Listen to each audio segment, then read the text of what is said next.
Hi, here I am, practicing my message I will give my team at the meeting tomorrow. What do you think?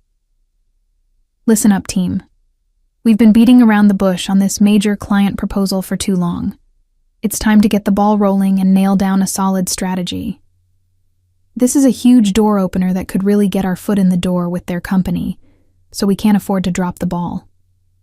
I want all hands on deck, dotting the I's and crossing the T's until we have an airtight plan to present. We need to lay all our cards on the table and hash out any lingering issues or concerns. No more wiggle room for maybes or rough estimates. I need firm numbers and a clear timeline we can stick to. If we play our cards right and give it our best shot, I'm confident we can seal this deal. But we have to row in the same direction as one unified team.